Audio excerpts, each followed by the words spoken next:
Welcome, everyone. It is 5:15 on Wednesday, January 22nd of 2021, and the Carroll City Council meeting shall now commence.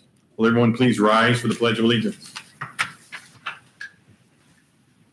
I pledge allegiance to the flag of the United States of America and to the republic for which it stands, one nation, under God, indivisible, with liberty and justice for all. Thank you. Note everyone's attendance. I'm sure Jerry will be here soon. Our first item, next item on the agenda is reports, and we will continue with the fiscal year 2021-2022 budget work session. And we left off at the outside agencies fiscal year 22 funding requests. And Laura, did you want that one? To get this. Or do you want- You want to just start with, should we just start with Randy? Sorry, all right. Randy, you're up. Okay. Thank you. Mr. Mayor. If you would like, we'll start with the general fund, the public works portion of the general fund. The cover sheets are included in tab E, beginning on page 40. The detail part of the budget worksheets are included in tab G, J, and L. So if there's any reference you need, that's where the detail is. The general fund portion of the public works budget includes several different areas. Street construction is one, and that is pretty small primarily anymore. It's just a $5,000, actually it is $5,000. And what we use that for is purchase of detectable warning panels. And those panels our personnel use when they build pedestrian curb ramps, and then we sell them to contractors in town if they have a ped ramp that they need to build, so that they don't have to go and just buy a single ped or a detectable warning panel. We get them at a reasonable price because they're purchased by the pallet. And then we have recently provided those to our contractors that are under contract to the city in the street rehabilitation projects, primarily because we specify a particular panel that we found works the best. It's a cast iron panel. We've tried everything basically from concrete to composites to plastics, and they don't withstand the abuse that they receive, particularly during snow removal. There's so much snow removal anymore on sidewalks with skid loaders, and they just destroy detectable warning panels. So that's that part of the budget. Roadway maintenance is another part. That is pretty much our street department, the work that they do that's basically not eligible for funding through road use tax. And it also includes the work that the street department does primarily on right-of-way permits, where they replace curbs or whatever it is under permit, and then the revenue from that permit goes back into that portion of the road general fund. Street lighting, those are primarily the leased lights from Mid-American Energy. There's approximately 800 in the city now, and those run on, they vary a little bit, but on average, they run about $17 a month a piece. Traffic services, no expenditures this year. They're projected for next year. Public Works Administration, that is primarily those of us in City Hall here that administer all the parts of the Public Works budget. City Maintenance Garage is actually just what it sounds like. That's the funding for the garage, our equipment mechanic, and actually for the next fiscal year, The new maintenance garage is projected to be online for the second half of the fiscal year. But there isn't much included in this budget in addition for the operation of that building. The theory is to not abandon, but change the current building to a low heat, no heat building, and then do all the operations out of the newer building. So between the hopefully the energy savings that we get in a newer building, plus the reduction in heating of the old building, it may be equal. It may come to a wash. I guess time will tell us, and we'll learn what it does cost to operate those. That's if the old building can be low heat, no heat. Central Business District is under tab J, Community and Economic Development. That is funding to maintain the streetscaping in this Central Business District. Primarily, it's the cost of electricity for lighting. We currently have about 490 lights that are installed, another 65 under contract in phase 10. And then there will be additional in phase 11 on US 30 when that contract is completed. And then the streets transfer is in tab L, general fund transfers. That is $50,000 that is transferred to the capital projects for the sidewalk transition plan.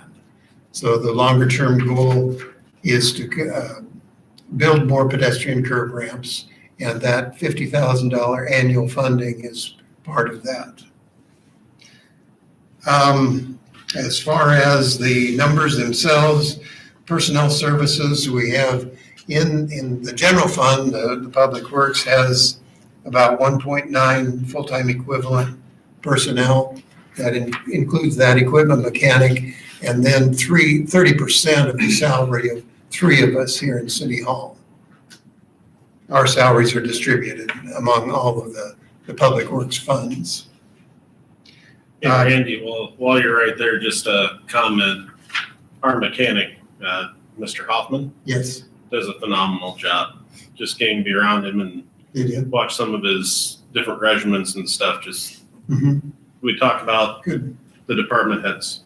Just wanted to acknowledge it while we're talking about the line item here. Sure, you bet, thank you. Thank you. I'll tell him he is a good mechanic. He's really level-headed, pitches in. You've seen him driving a snowplow, too. So he's good. We appreciate him. You bet. Same here. Capital outlay, the $5,000 for the ped ramps that are actually detectable warning panels that I mentioned, and the $50,000 transfer for the sidewalk transition plan. And that is about all the information I have on the Public Works General Fund. Unless there are any questions, I'd be happy to answer. Okay, if not, we can move forward into the road use tax fund. And that is on in tab E, beginning on page 65. The detailed portion of the worksheets of the budget are included in tab 0, or excuse me, tab O, on page 146. And of course, the road use tax fund is primarily the funding that's received from the state under the road use tax program. It can be used for any purpose related to construction, maintenance, and supervision of public streets. The tax is actually comprised of vehicle registrations, fuel tax, of course, excise tax on auto rental, and use tax on vehicle purchases. So in the total fund is comprised of that. Then it's distributed between the state and the counties and the cities.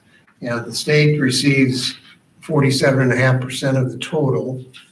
Counties receive 32.5% of the total, and cities receive 20% of the total.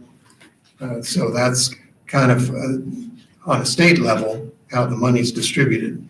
The road use tax fund in Carroll is comprised of a few different operating areas: roadway maintenance, snow removal, street cleaning, and administration, and then transfers.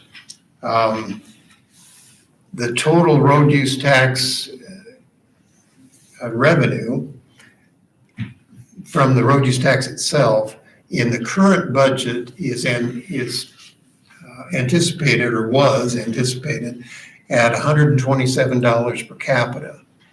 As a result of some of the impact of the COVID, that has been reduced. And the reduction projection is to $116,000 per capita. So just over an 8.5% decrease in funding from the road use tax. And that results in re-estimated funding this year of about 1.17 million. And then we escalated that a little bit for next year up to 1.18 million. Other revenue in Randy, just because we're not Yeah. looking at what was 2021 before the reestimate. before the reestimate. Okay, that I'll have to look up.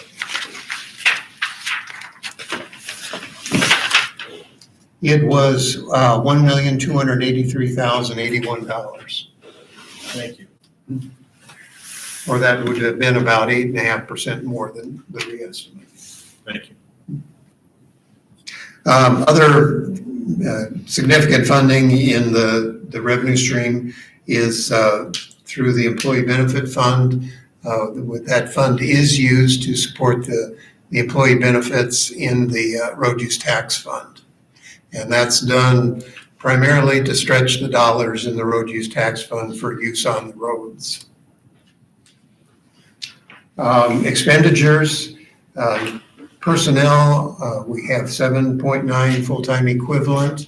Again, that's 7 personnel at the street maintenance garage or in the street division, and then 30% of each of the salaries for 3 of us here in City Hall. That's no change from last year. So, or no change in numbers from last year. Capital outlay, we're proposing the purchase of a replacement medium-duty truck, the purchase of a replacement concrete saw, and the purchase of a new concrete drill for inserting dowels into the concrete patches that are poured by the street department. And then transfers in the amount of $100,000 to the capital improvement fund for the street restoration project for 2021. Are you gonna trade in a truck? Yes. Randy? Was that the intent? So, That's okay, the we're plan. not keeping we're not keeping one. No, Okay, no. With that truck, do you do just the cab and chassis or other equipment with it? We generally purchase them turnkey. The cab chassis box, sander, if it's one of the sanding units that we're trading or getting rid of, and plow. So we pretty much outfitted complete. So that $200,000 is more than just the truck, it's the truck completely ready to go. Complete. Mhm. Thank you.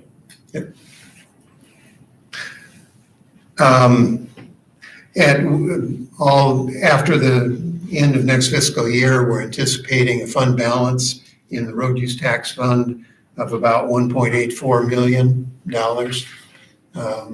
That's funding that, it's during the historical period has been used to support some street resurfacing work, and I'm sure will be in the future. Other than that, I don't have any other information on road use tax fund unless there are any questions. Not? Okay. All right. Next portion of the budget, actually, I'll make a quick stop in the local option sales tax under tab Q. There's no summary sheet for it that I have here, but just on page 156, I wanted to bring point your attention to the proposed funding for the railroad quiet zone study update. That's the number that you have seen at $20,150. So that's where it's included in this budget, just for your information. But continuing on, the capital projects is the next portion under tab U. The summary sheets are on tab E, beginning on page 68.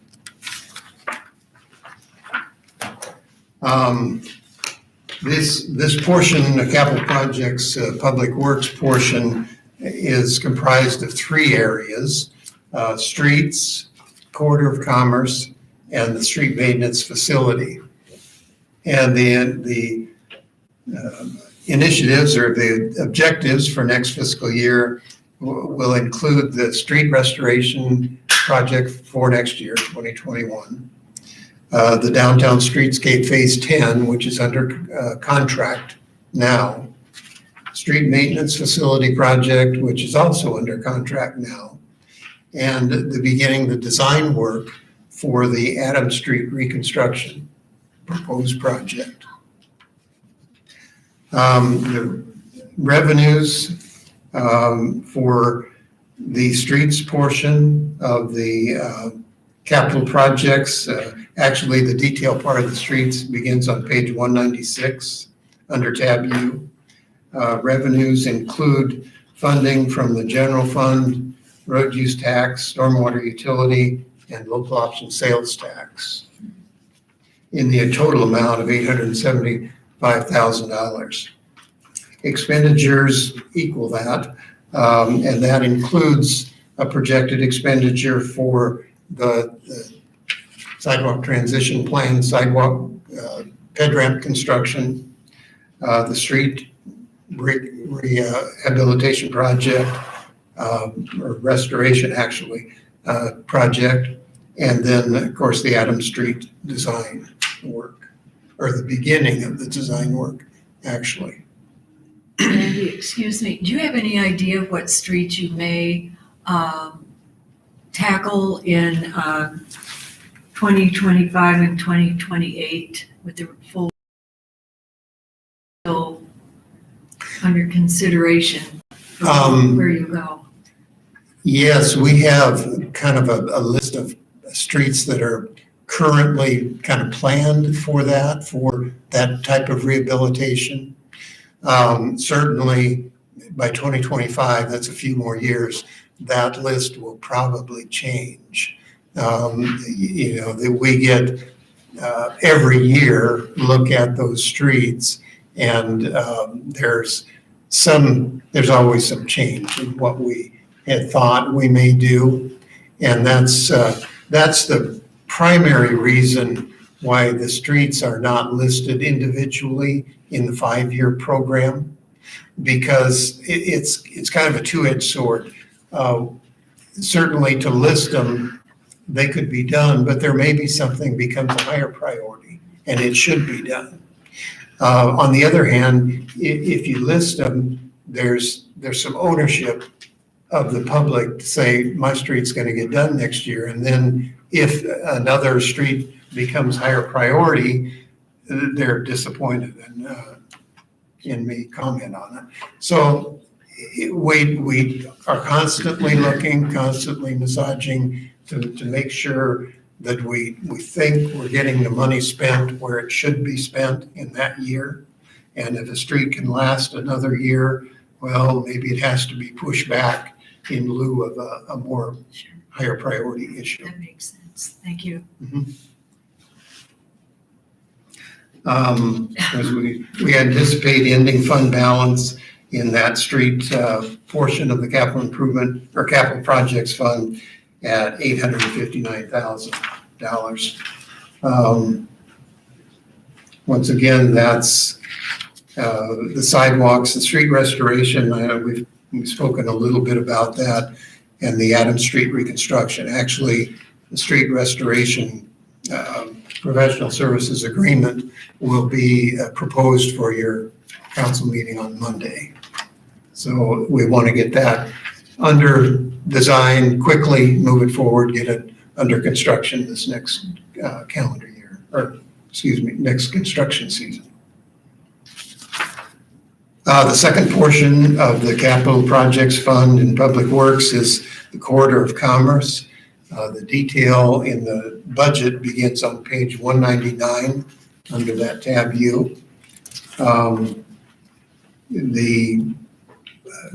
of the unusual things about this year's proposal is the TIF bond proceeds, or water utility fund, and the TIF bond repayment of $150,000. And you've been through that bond issuance approval, I guess.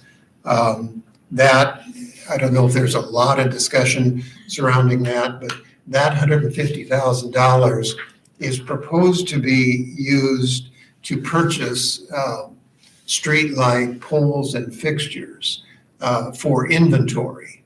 You know, we firmly believe that at some point in the future, these lights and poles that we have will no longer be available. That's just business. And there are a lot of them out there. We have probably one a year or sometimes more damaged. Sometimes they're damaged beyond repair by accidents, crashes, or whatever it may be. So we think it's prudent to inventory quite a few, actually, streetlight poles and fixtures for replacements as we go along. We've done that. We've been fortunate that we've been able to purchase them so far for replacement whenever they've been destroyed. We did repair, we tried that, so we'll see. The jury's still out on if the repair will hold, but if it does, that's another avenue. But the total ticket that we're proposing is for $150,000 of inventoried lighting parts. There was one down there on Adams Street on Highway 30. I think right in front of the Pot-Off building there. Yeah, I remember seeing one down there. So, how much are those poles individually? How many do you think you keep 10 on hand, 20 on hand? We're projecting 25 complete, plus another about 10 heads. Because sometimes the pole will get knocked over and it's salvageable, but when the head hits the ground, it pretty much destroys it. So, how many poles do we have at this point for that style? out in the street. Total, there's two styles, one on Highway 30 and one not on Highway 30. There's 556. And we're looking at, well, I'm not even sure with the rest of the highway. Actually, the balance of the Highway 30 in Phase 11, that's 556 that includes Phase 10. So they're not put up yet, but they're ordered. Highway 30, the balance of it that's within the corridor will have a different style of pole, and we'll have to decide, based on the number that are out there eventually, if we want to inventory that style also. So, Randy, do you have storage space for these? well, I guess we'll make storage, actually in the current maintenance garage, when it's changed over to a no heat, low heat, we'll have some square footage in there. Currently, we have 2 or 3 poles stored out at the wastewater treatment plant. But they couldn't store 25 out there. It's a little too much, but. Want to rent some storage, Clay? I need more space, but that's why I'm worried about it. Yeah. Yep, very good. Okay. And then, of course, will be, the expenditures include some funding in the current fiscal year, re-estimated for Phase 10, and then completion of Phase 10 in the next fiscal year, plus the completion of the design work for phase 11 in the next fiscal year. So although phase 11 isn't currently projected for construction until 2024, we want to get the design work completed, actually coordinated with the more recent US 30 corridor study. So those two we would like to get coordinated at this point, and then the plan will be on the shelf for phase 11 for 2024, or if the desire is to move it up, it'll be ready. Let's see. The third part of the capital projects is the street maintenance facility. The detail portion of the budget begins on page 206 in that tab U. Actually, this budget proposal utilizes the numbers that we have already created for the project as it was let, with much of the construction re-estimated for the current fiscal year, and then the balance for next fiscal year. And completion date on that contract is actually November 15th of 2021. So about halfway through the year, it should be completed. To date, there's been a little bit of footing work done, and now pretty much buttoned up for winter. Unless there are any questions, I'd move on to the next portion of the Public Works budget. My comment on, I don't know how much discussion there has been on the Adams Street reconstruction, but that will be a major step, of course. There's been a lot of discussion regarding the funding surrounding it, but the physical part of it, there are lots of decisions to be made on it. And that's why one of the reasons that we're suggesting that the design work begin this current fiscal year.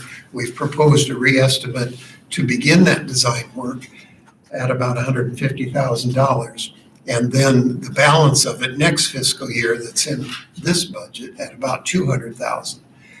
Then that hopefully will give you time to make decisions on it. There's all kinds of decisions to be made that are not road related. I mean, there are ancillary decisions on how to get through a major reconstruction project like that. And it'll lay the groundwork for maybe projects, or it might tell you what not to do for future reconstruction projects. So that one, I think you'll revisit time and time again in all probability to make decisions on how you want to proceed. You know, there's all kinds, there's underground decisions to be made. There's facilities that are related to the street, sidewalks, off-street or on-street parking, widening. What do you do with all those things? What do you want to do with all those issues? And so that will set your tone for future projects of that nature. So hopefully you don't get too tired of seeing that project, but it has to be done. Okay, the next portion of the Public Works budget is the Water Utility Fund on tab W, and the summary sheets on tab E, page 73.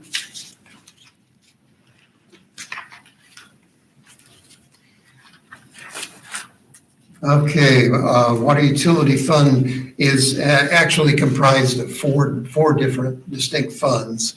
The operational fund that includes the administration, the operation of the water treatment plant, the operation of the high surface pump station, the wells, distribution system, and then accounts and collections, and we have GIS in there, and then transfers to capital projects.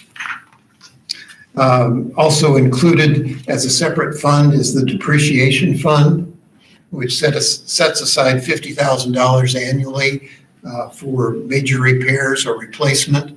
And we have, to date, tried to fund those to the original equipment in the water treatment plant. It's not restricted to that, but that's been the practice. And if you recall, we have done that in at least one case on the rehabilitation of the pressure filters. So it was funded from their cash, no bonding, no borrowing or anything. So that fund is well intact. Capital Improvements Fund, of course, tracks those capital improvements in the Water Utility Fund.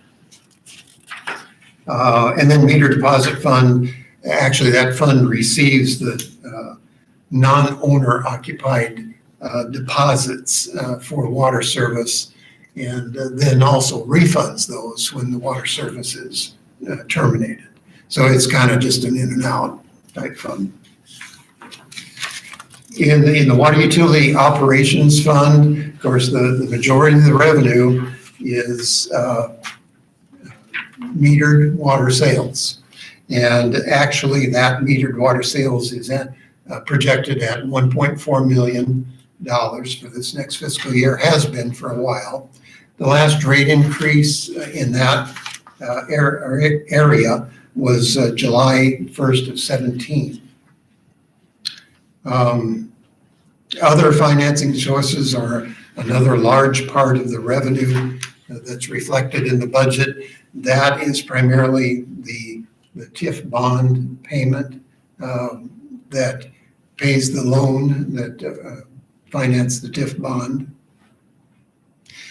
The expenditures, personnel services, we have 7.1 full-time equivalent personnel funded in the water department. That includes those people that work out, employees that work out of the water treatment plant, plus 20% of the time of 3 of us here in City Hall, and then another half-time for the deputy city clerk. So the work that she does that's related to water utility, we figure it's about half-time, and that's half of her salary is funded there. Capital outlay for this next year, we're just anticipating purchase of some meters. It's surprising that even though we went through a multi-million-dollar meter replacement in the past few years, we're still spending about $15,000 a year on new meters. And that surprised me, but when you start thinking about a single meter for a commercial enterprise that may run you up to $2,000, the 15 goes pretty fast. So, are the meters wearing out, or are we just? No, those are just new meters, ones, different ones. Okay. Yeah, the meters that were included in the new ones in the meter changeout program, they're warranted for, I think it's 15 years or 10 years plus a 5-year prorated or something like that. So the majority of the cost isn't in that. It's in additional meters that we buy. So then transfers, that includes a transfer for insurance, depreciation, and then capital improvements. This year, okay, I'll get that later. Okay, so the next portion then is depreciation. The detailed portion of that begins on page 226 under that tab W. The revenue, of course, is primarily $50,000 transfer from the water utility fund. And that fund balance is projected at the end of next fiscal year to be just over $1 million. So it's beginning to get substantial. Capital improvements is the next fund under water utility. The detail portion begins on page 229. Certainly the funding source is the water utility fund. The outlay is projected to be $50,000 to begin design of the next water main replacement project. that we would like to propose constructing in 2022. We have reasons for not doing it this year. The water department actually is coming off of three major projects. Of course, the water tower repainting, which is complete. The well 20 construction, which is currently underway, projected to be completed by March. And then the water main replacement project of last year that is substantially complete now, but the paving replacement and seeding landscaping is yet to be completed. And those three projects kept our water department pretty busy, especially considering that they have been on that split shift since, way early in this fiscal year.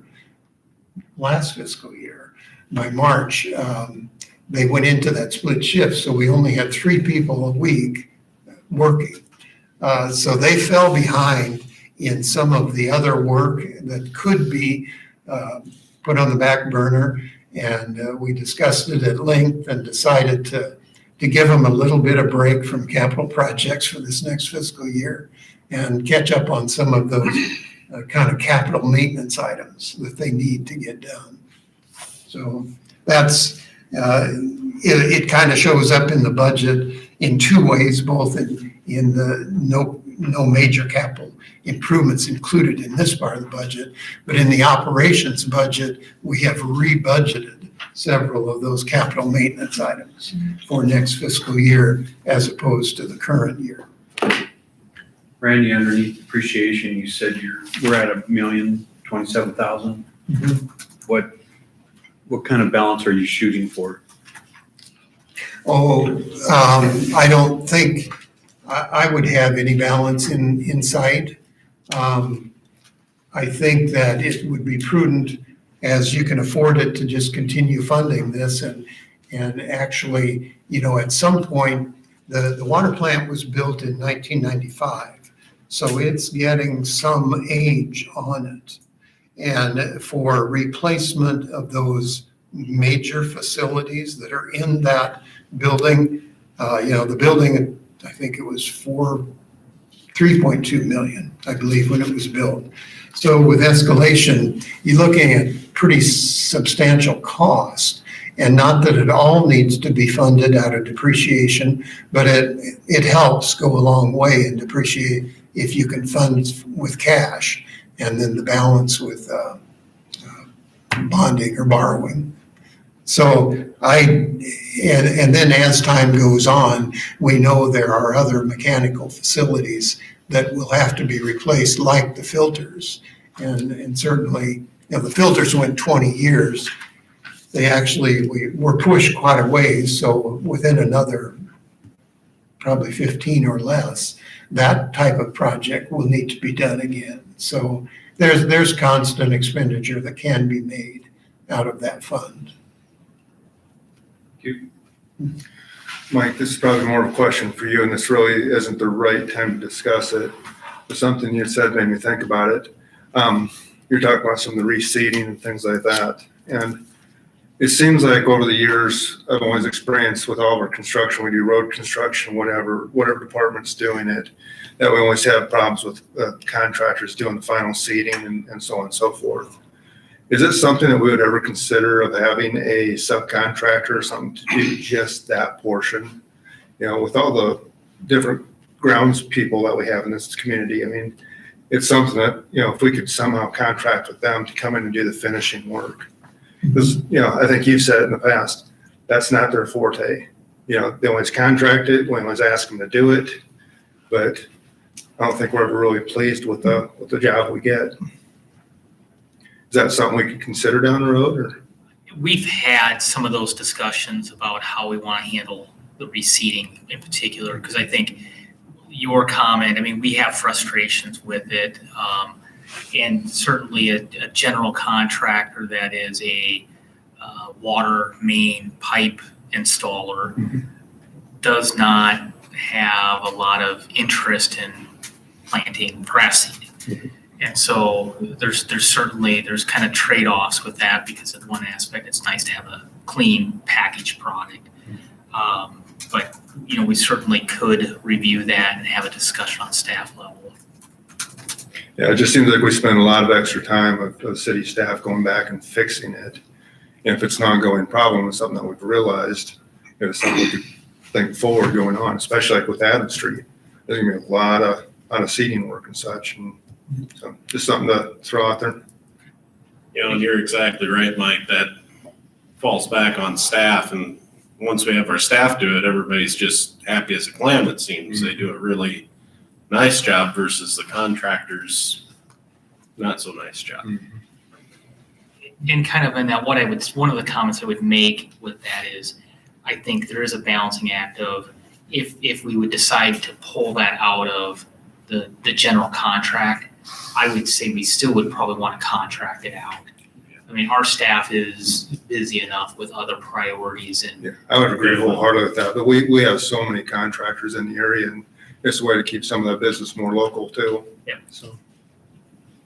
Okay. Okay. And then the other part of the capital improvements, we've proposed funding in the amount of $10,000 under what's termed Transmission Main Group A. That's out of respect to the lawsuit that we're currently in. As it continues, if it continues, 10,000 won't be close, but it's something for a placeholder in funding for that issue. Meter deposit fund, the detail is on page 232 or begins there.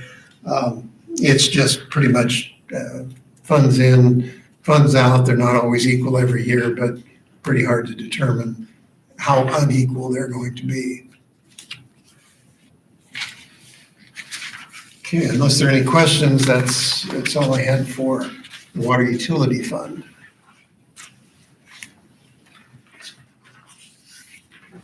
Okay, the next portion of the Public Works is sewer utility fund.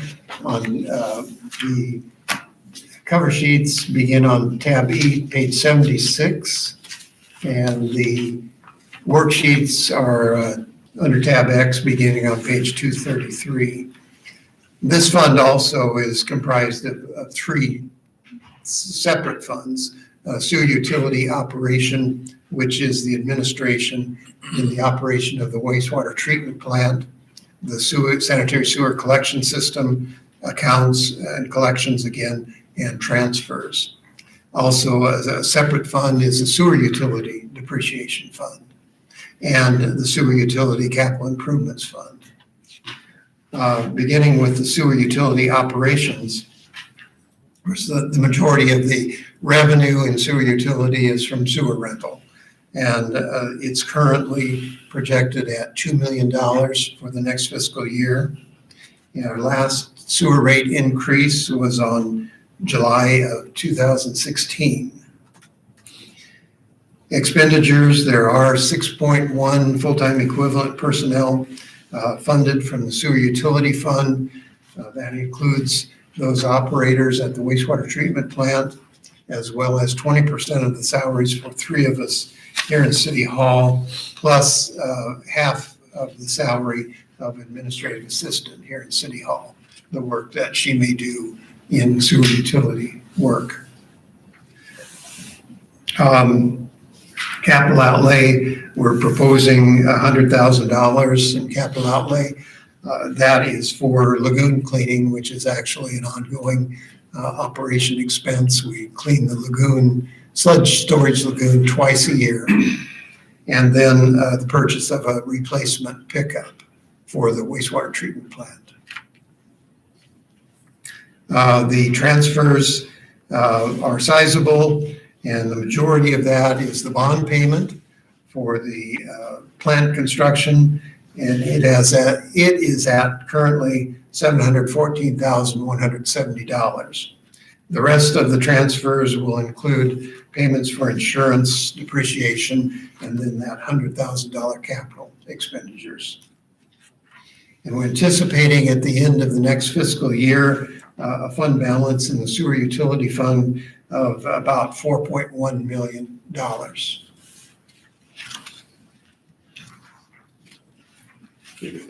Next portion of the fund is the depreciation. Actually, the detail is on page 238 under that tab X. There's really, transfer from the sewer utility has been at $35,000 per year since the plant was built. And with the interest accumulating on that, no expenditures anticipated. And actually, I don't believe we've made any expenditures from that for plant equipment repair and maintenance. Fund balance projected at $768,000. The third fund under the sewer utility is the capital improvements. That begins on page 240 under the tab X. There, we anticipate a $200,000 expenditure in capital improvements. That is for continued analysis of the copper issue and the nutrient reduction at the wastewater treatment plant. Those issues are coming up on us, I guess, and they are, let's see, the copper is in 2023 when our compliance date, and the nutrient is in 2024. So those dates are coming up on us pretty quickly. And what we're doing right now for copper is we have worked with the DNR for a 2-year data gathering period. And we're gathering data from certainly the plant influent and effluent, from the drain 77 that the discharge from the plant goes into. And then from the Middle Raccoon River, both upstream and downstream of the plant. And that data, we've had, I think, just over 18 months of that data collected. So once we get to the end of that 2-year period, it'll be submitted to the DNR, and they'll run a new model that will be specific to the discharge points for the Carroll wastewater treatment plant, as opposed to using any type of statewide or nationwide norms for different pieces of the data. And then they'll determine then a new set of copper effluent limits. And certainly our hope is that new set is higher than the current set, but there's no guarantee either. So the plant does not meet the current proposed copper limits. It does exceed them. And every rock is trying to be kicked in order to figure out why it's exceeding it. And we have not had any definite answers as to why this is exceeding the copper limits.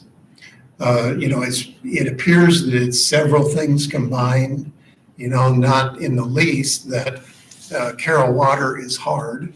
There's no doubt about it. It comes from wells that are about 200 feet deep.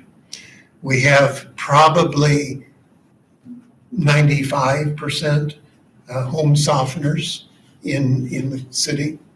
And one of the disadvantages of a home softener is that when it recharges, the water that comes out or comes through the home softener is basically near a zero hardness. And that water at that hardness level is pretty corrosive. And that can corrode copper piping.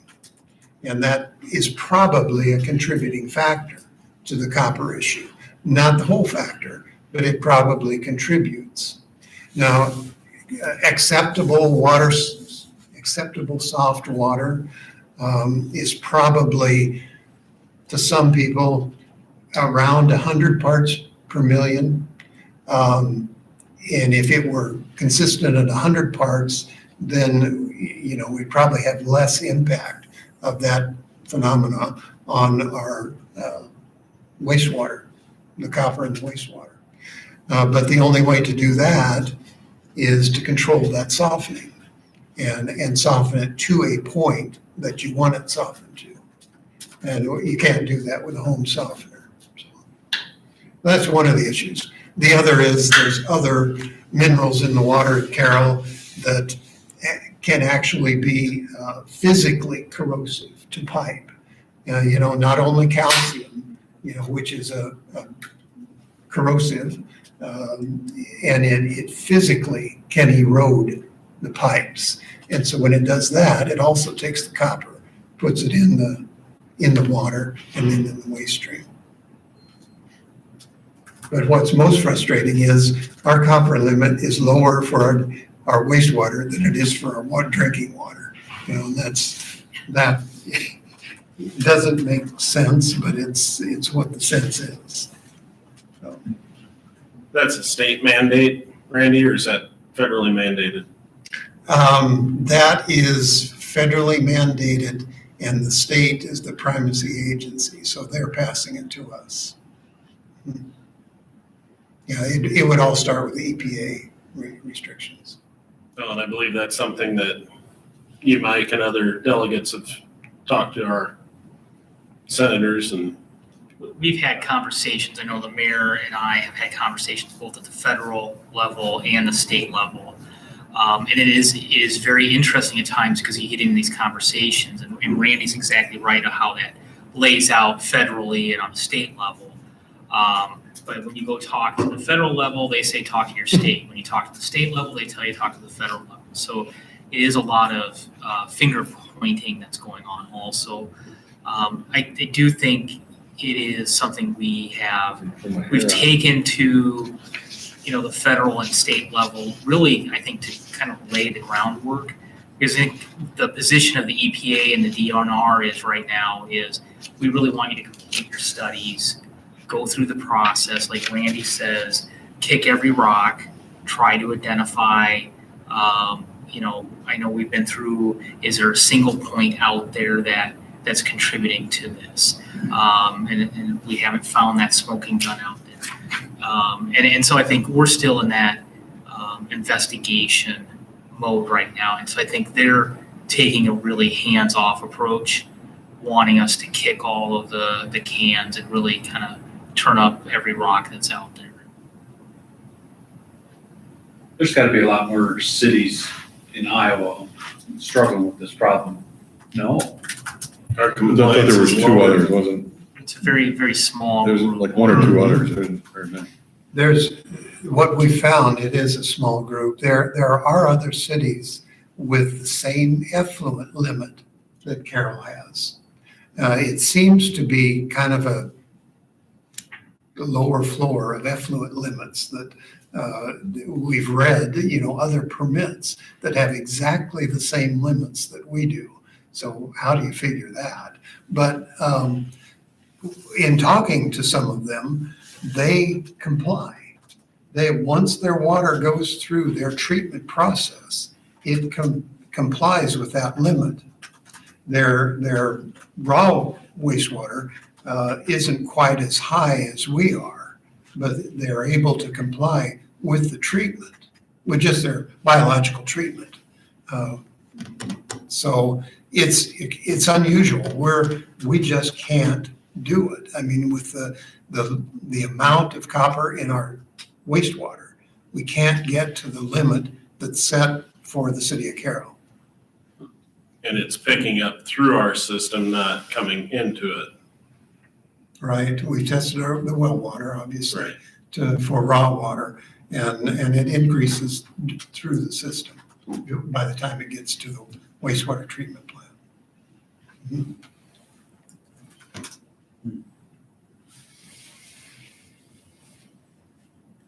So copper is one issue. The other is nutrient reduction, nitrogen and phosphorus.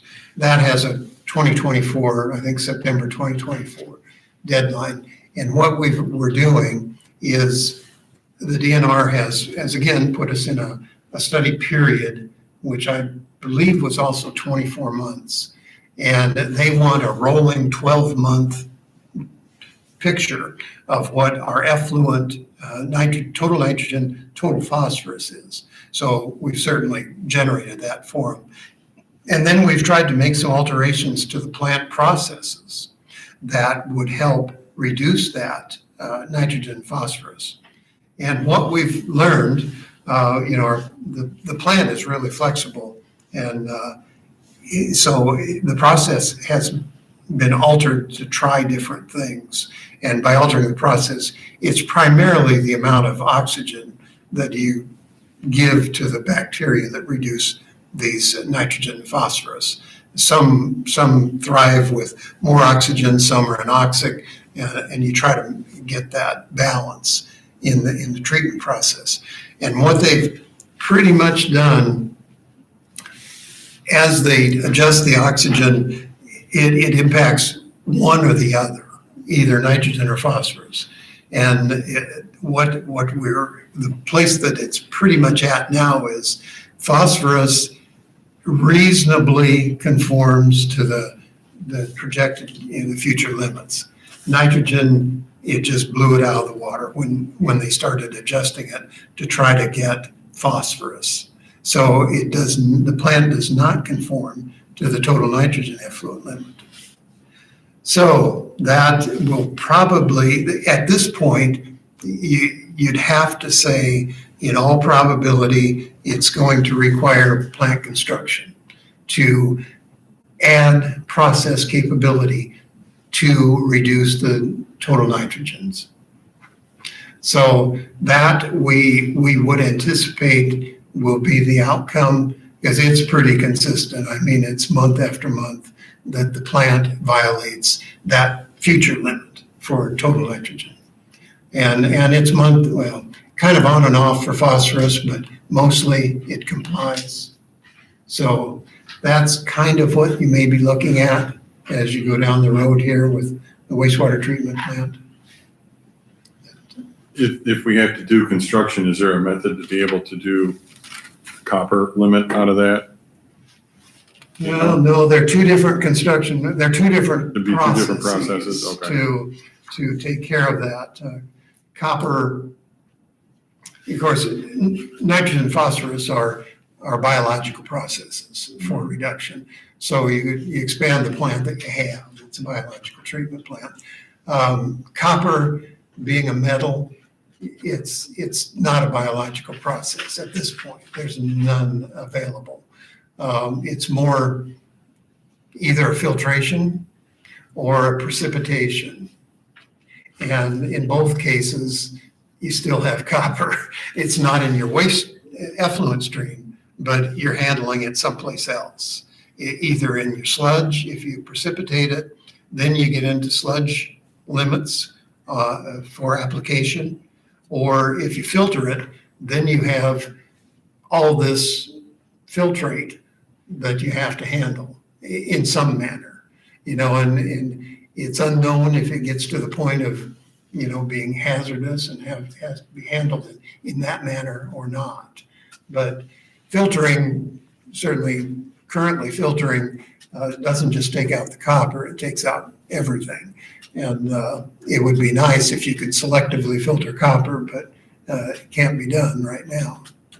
So it's a different process. That's why we're really concentrating on trying to get around this effluent limit. I mean, that to get that limit raised so that the plant can meet it.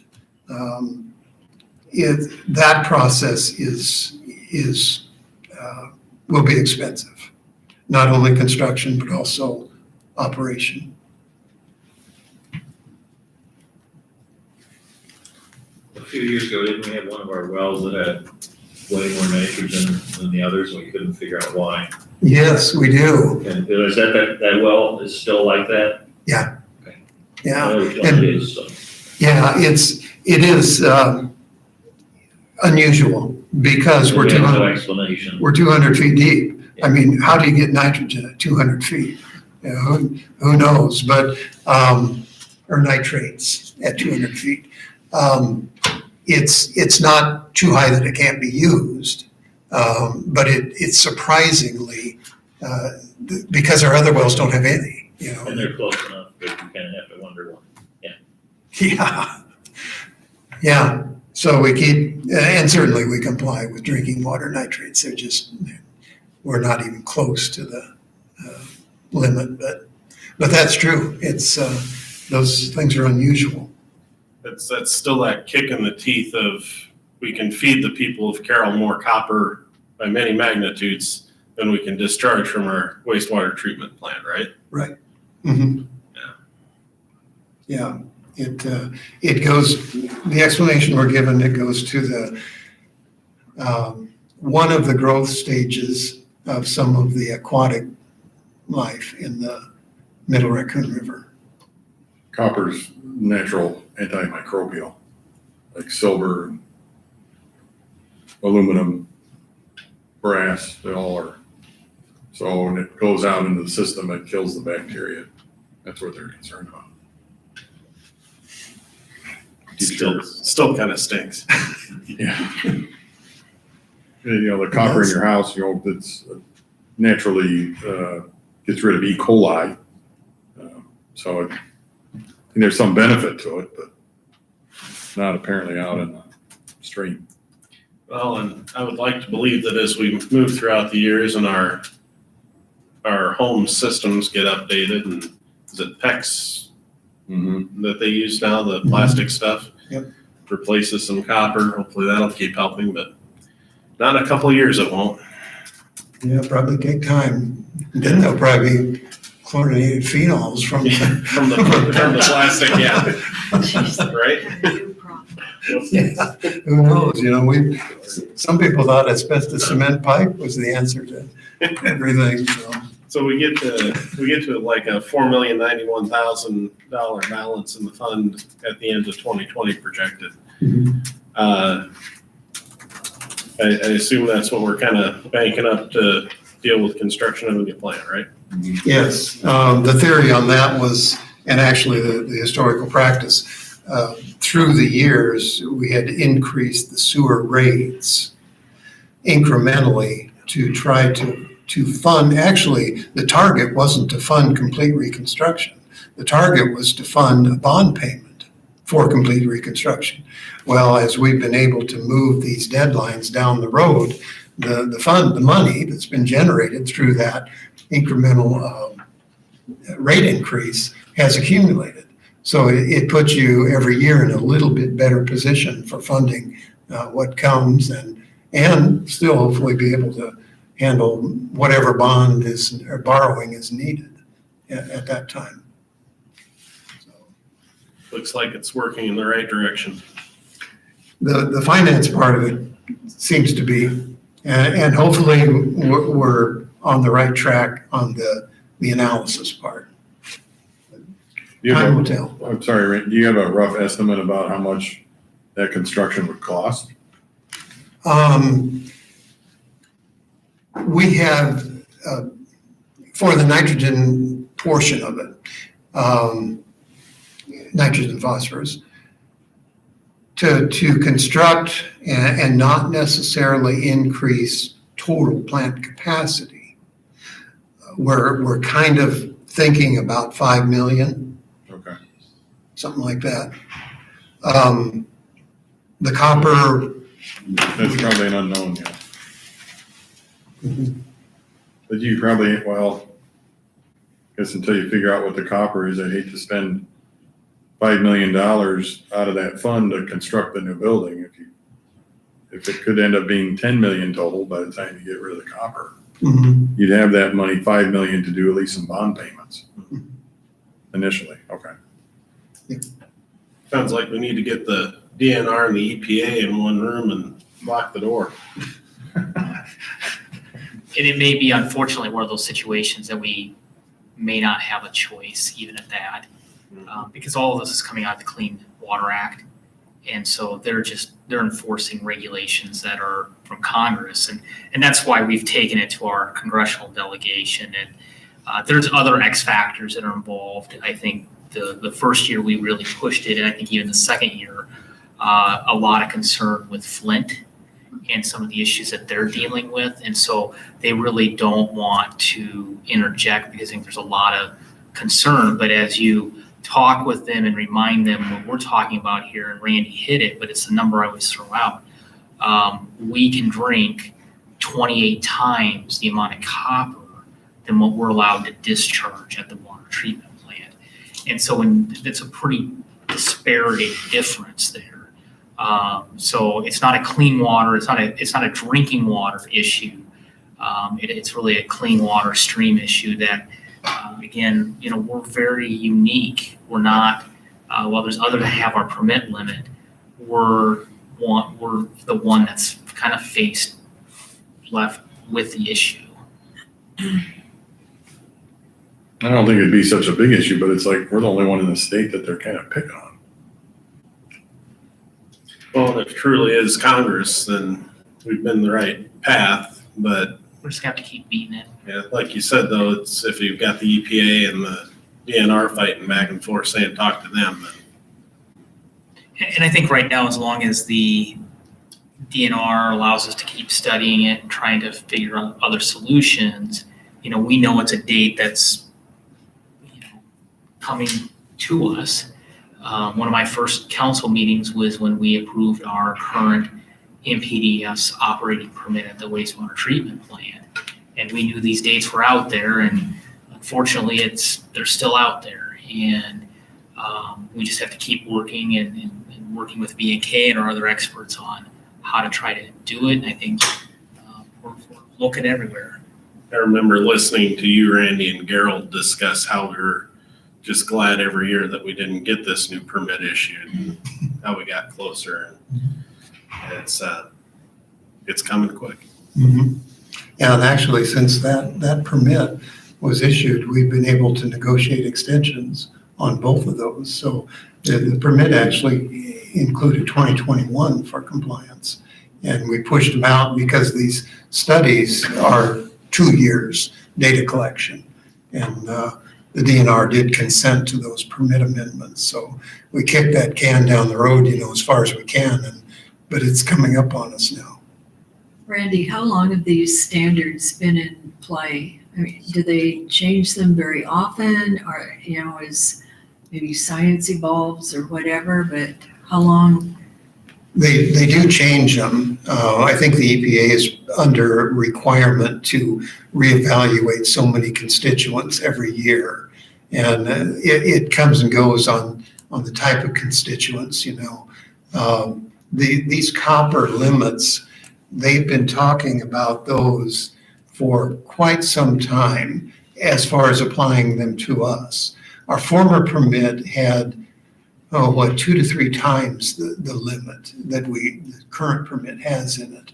And when they did reissue that permit, they put this lower limit in. So we'd had the former permit for 5 years during its period, plus there was, a 9-year hiatus when they didn't issue a permit to us, and then they issued one and had them in. So within that time period, that was apparently when it changed.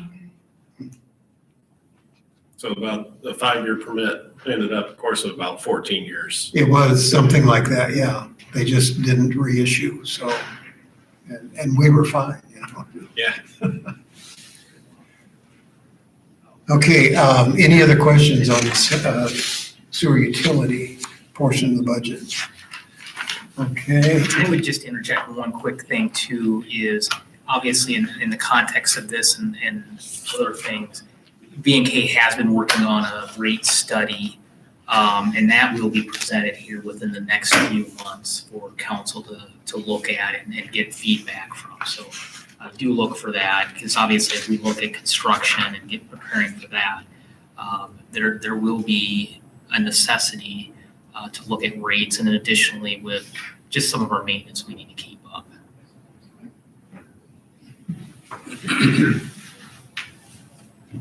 Okay. The last portion of the Public Works budget is the stormwater utility.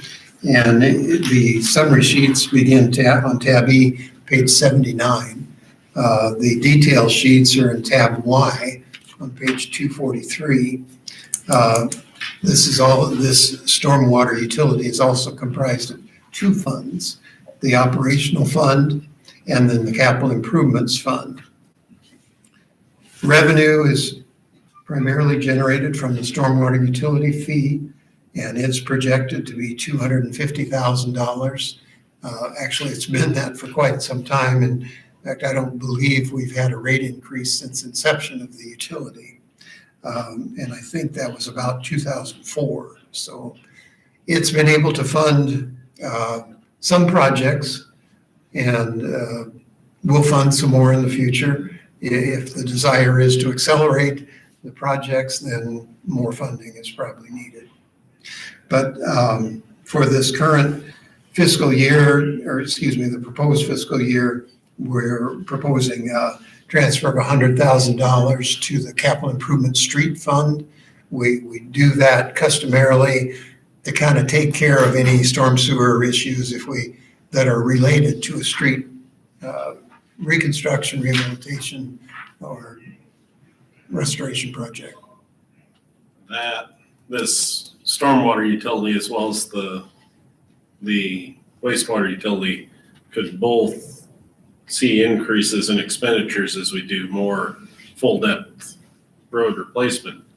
Could they not? Not that they would, but it's possible they could. They could. That's part of that decision making that will come back to you. You know, the underground, to take a look at that before you construct a new street, whether it's sanitary sewers or actually sanitary sewer service lines, which are the property of the property owners.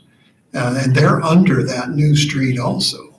So those are the kind of decisions that have to be made, as well as either storm sewer improvements or replacements because of deterioration. All of those. And whether they're funded through these utility funds, they can be, if that's your desire, or thrown into that bond issue, to fund it, to finance it. Those are all those decisions that will be coming forward.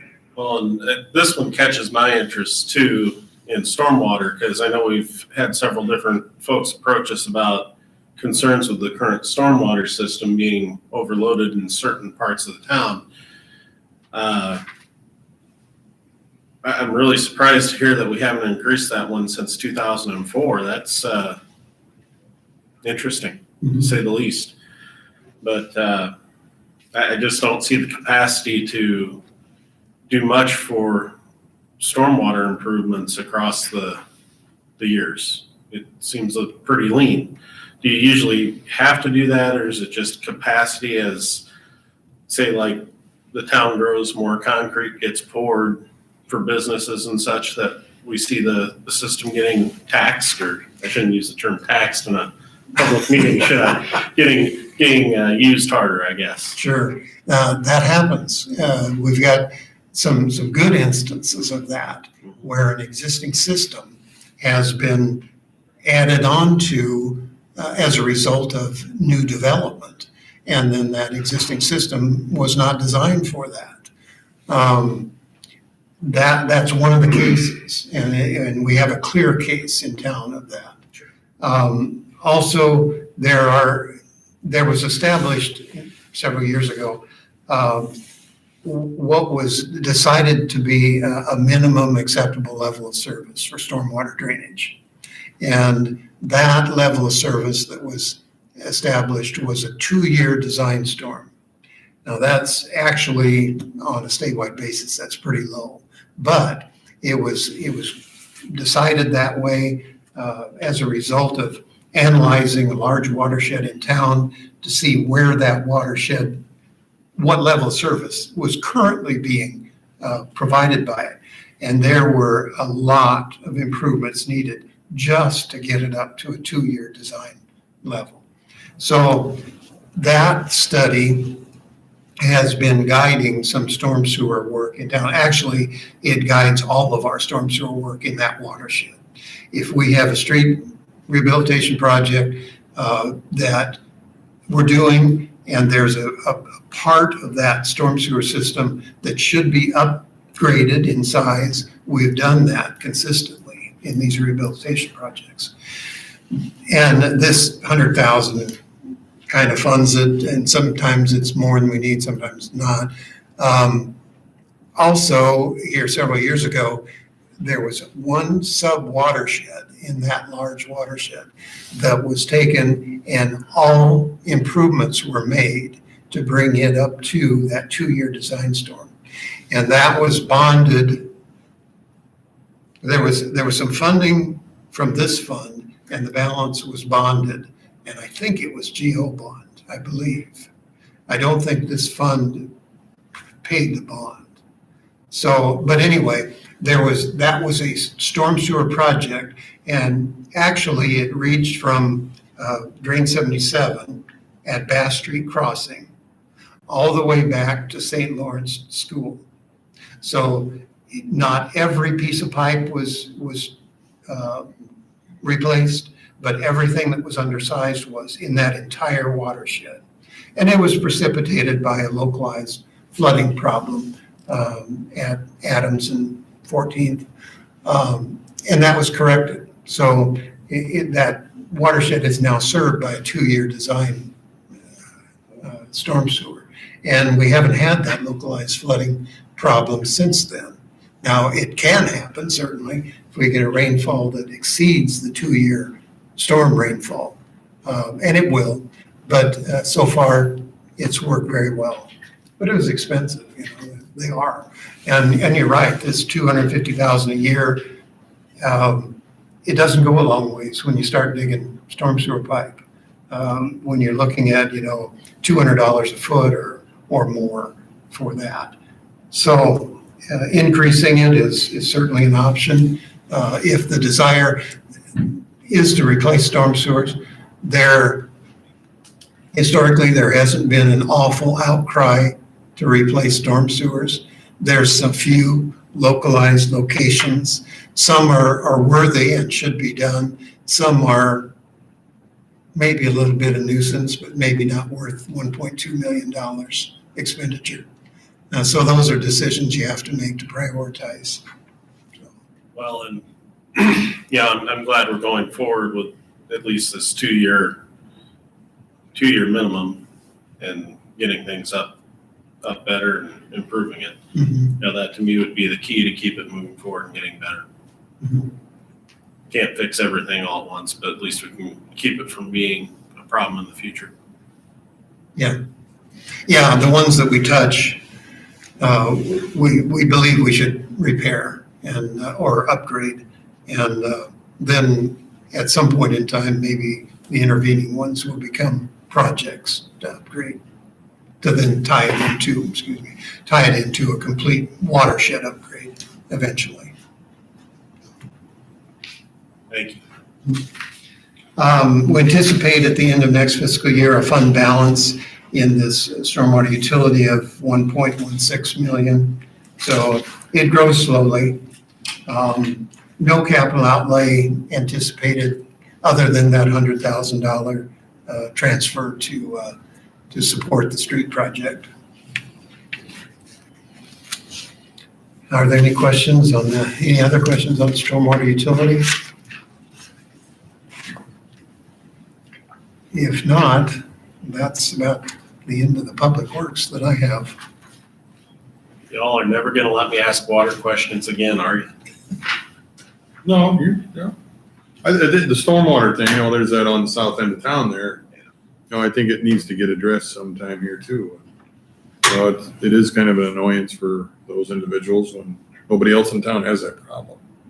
Yeah, that's a tough one, and I talk with the one property owner kind of routinely, and so I am concerned with how are we gonna fund when we have these types of things flare up, and it's of no fault of the landowner's own doing, It's maybe a 1 year, every 2 or 3 or 4 years, but it's every 4 years that, over 20 years, that's 5 times that happens. So you don't want that happening all the time.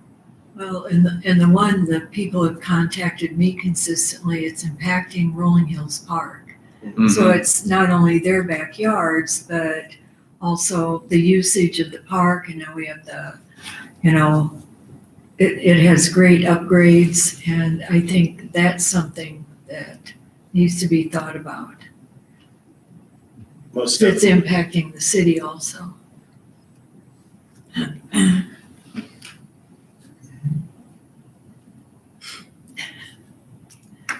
Find some money, Randy. Yeah, there, They know well, it's expensive, but you know. Sure. they- it's all a matter of priorities, I Right, guess. of And course. the damage that it occurs. Some places are nuisance damage and some can actually result in property damage.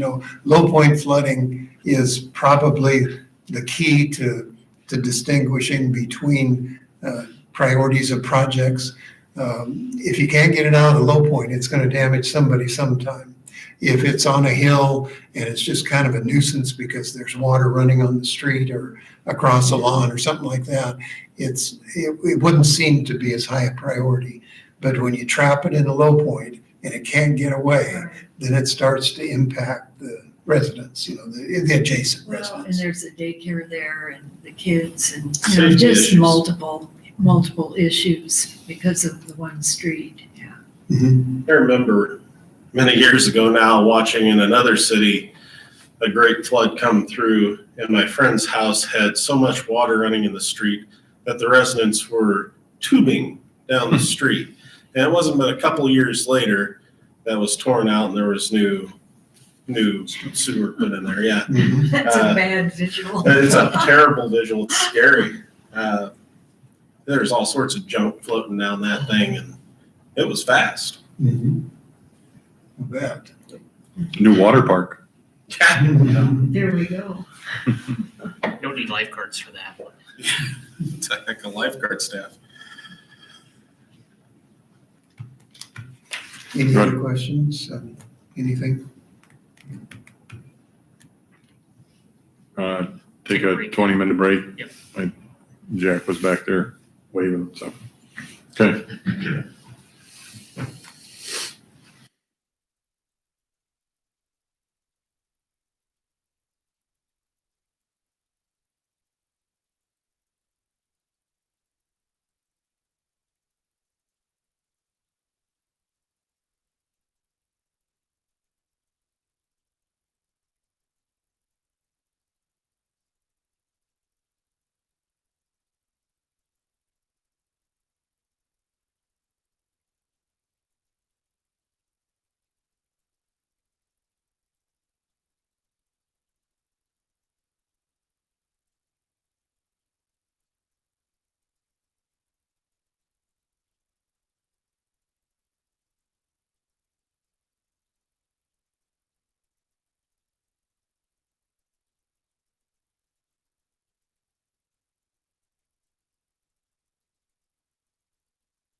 All right, thanks for letting us take a little break here. We're going to get back into discussing the budget again.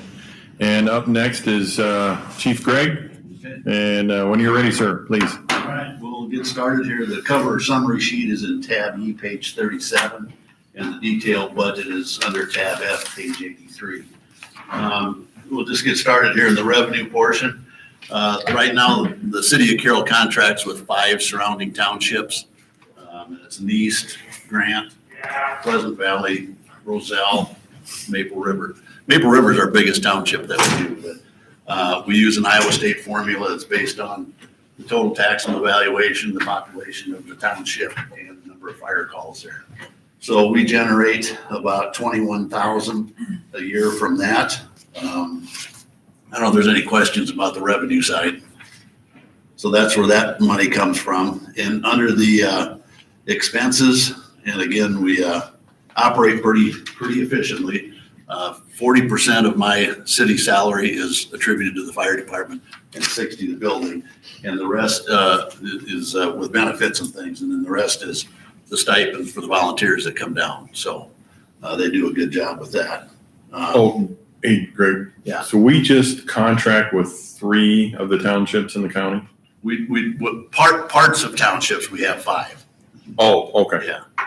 So, and Maple River is the biggest, and I think Neast, we maybe have 2 sections in Neast Township, so it kind of varies. So do other townships like contract with Yes. Breda and Yep. Glidden and whatnot? Or okay. And those boundaries were set up years and years ago, and they've always kind of stayed the same, and you know, it's worked pretty well that way, so. Okay. Do they pay a set fee if they have action or fires or not, or? No, they don't. It's all based on just that Iowa State formula is what we use. So if they don't have a fire, they still pay? Yeah. Is that what you're That's getting? what I'm saying. Yeah. Oh, yeah. They have a base Yeah. fee, and if they have a lot of fires, they're paying more. Yeah, and it fluctuates, you know, it goes up just depending on townships and the number of calls they have. You know, they might have 6 one year and then 3 the next, so, you know, it Okay. goes up and down, but the total the city gets is the same, it's just how it's distributed in those townships. So, Is that kind of the similar process they do in other counties in Iowa? you know, I'm not sure, you know, how Okay. other cities do that. And, you know, some townships have their own fire department, I mean, that's an option for them too, but the trustees have to provide fire protection for their citizens in their township. So most prefer to contract is what they do here, so. What happens when we have a fire, and I mean frequently you hear on the radio or whatever, they call Breda, they call blah, blah, blah. Yeah. There's Yeah. fire, so is there a bill then from these other towns? No, there's not. We have a 2080 agreement with every other fire department in the county. Yeah. And it's spelled out in there basically that if we get called to Templeton or Dedham, you know, we don't charge them, nor do they charge us when they come and help us out. So it kind of reciprocates, and it's a nice arrangement, so works out well. Okay, then expenses, personal services, that's 103,000. Services and commodities, that's basically our day-to-day operating expenses for maintain the trucks and the station and everything else. Capital outlay, I do have included in this year's 3 Scott Air Packs. That we're in the process, and I've applied for grants and doing it again this year, but those things are very expensive, and we were fortunate, probably about 15, 16 years ago, we got a grant to replace all our air packs, but now the problem is they're all getting old at the same time. And a lot of the packs we have now, we can't get them repaired, so we're just slowly doing this, and hopefully we'll get a grant. We're kind of overdue for one from the Assistance Firefighter Grant, so hopefully we can get that. But otherwise, you'll probably see these 3 or 4 in the budget for the next couple of years till we get them all replaced. So, yeah, counting on grant. Yeah, so we've got that covered. That was the capital outlay at 16.2. So the total department request is $145,662. Did you have a fireman's ball this year? No, we didn't. We went virtual with that. And that worked out really well. You know, the paper helped us out with an article and radio station, and we just asked for the public's participation to donate money.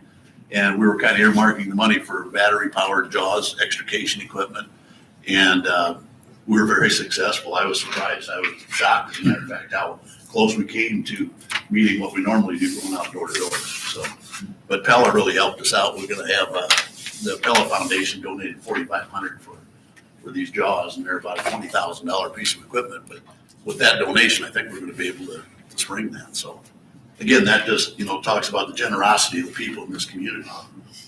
Outstanding for the fire department. They've always been there to help us, so they do a good job. Greg, one more, I'm sorry. How many of those packs do we have total? We have 20 now, but we're looking at reducing down to 16 just because of the cost, and we can rotate them. I mean, we have spare cylinders that we can use the same packs. We have built up quite a reserve of spare cylinders, so we can switch them out and fill them. So we are probably going to drop that number to 16. Okay. So, and we're slowly getting The face apparatus and stuff, is that specific to a fireman? No, well, we have, each firefighter has their own face piece, and that's separate from these air packs, and we're in good shape on those. They're pretty decent. They'll fit with these new air packs, so we're in good shape there. So, okay. Yeah, so basically with the expected revenues and expenses, we're looking at probably an operating budget of about $124,612 from the fire department. Any other questions on fire service? I'd say capital, we're in very good shape on apparatus. This latest pumper we have, I'd say we're going to be good for 6 to 7 years probably before we're looking at the next vehicle would probably be our equipment van. That's a 2003. So, but otherwise, apparatus-wise, we're sitting very good. So, What changes have you had to make, if any, because of COVID-19? gone to mask mandates. I mean, anytime we're at the station drilling and things, we do the best we can in our trucks now to put on masks as we're going and coming. But the people that put on air packs, Laverne, they can't have the mask on while they're suiting up. So we limit contact, try to keep people as far apart as we can always, and do the best possible. And I have disposable mask in the truck, so if we get on scene, we had to go to one of the nursing homes, and they advised this area we went to where they smelled some smoke was a COVID. So we either had the guys in with air packs, totally self-contained, or we had masks on if we were on the outside perimeter. So we're always very conscious of it, do the best we can, but sometimes we just have those times. And we've had not a big problem with the COVID in the department. We've had, I think, over time, I think maybe about 5 or 6 of our members have had it, but it's been fortunate we've been separated, and it isn't like it's spreading. We're pretty well under control now that people that have had it are pretty well back. So we're in pretty good shape there. Always mindful of it, Laverne. We do the best we can. So. Okay. Actually the fire department budget went down a little bit this year. I don't know if you noticed that, but we did have about $23,000 budgeted in this current budget to repaint the fire station, which is needed. We didn't get it done last fall. The weather kind of turned bad, but this spring, as soon as they get on it, they're going to get that finished up. So that's where we are with that. Any other questions with fire? We can move on to building. In that tab summary, she's on under tab E, page 38, and the more detailed is on tab F, page 85. So, Page 39. 39. Yep, sorry about that. Okay, building code. Again, 60% of my wage is included in this budget, and Perry Johnson, the inspector, and we'll have the new code enforcement officer. Quick update on that. We had over 30 applicants for that job, and we're going to begin interviewing this Friday. So hopefully we'll move forward through that process. Are you going to reduce those down, or are you going to interview all 30? Oh, yeah, no, we've narrowed it down to 7. Okay. We figure very good applicants. And Mike is going to sit in on them, and Brad, because we figure we're the 3 people that this new code enforcement officer will be working with. So we'll hopefully make a determination to have a report here soon as to who the hire will be. Okay. Just out of curiosity, any applicants from out of town, or were they all? A few, not too far. I think we had one from Boone. I think it's about the furthest. So and some, well-qualified applicants, so we'll see how we turn out. Okay, on the revenue side of the building department revenue, we receive for all of the permits that we issue.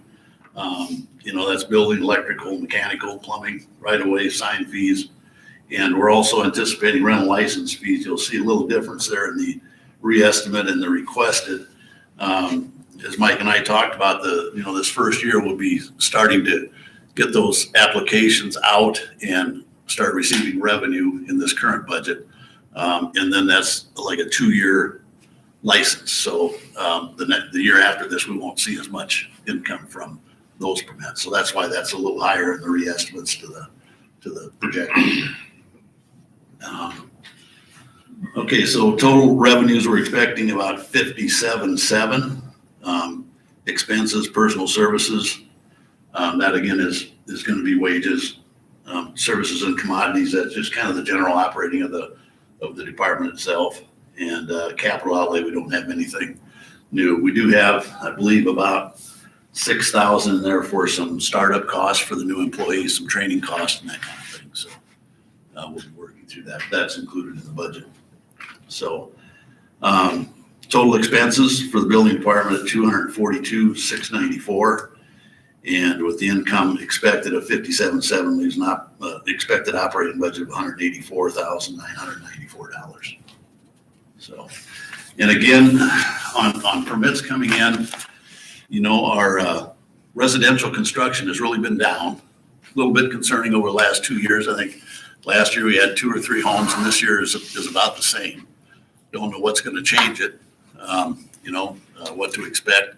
A little difficult to do. We've had some good commercial growth, a lot of remodels, and I think most of the contractors are busy. I still hear people saying they can't get anybody hired, so that's a good thing, I guess, for the contractors. Most of them are staying busy.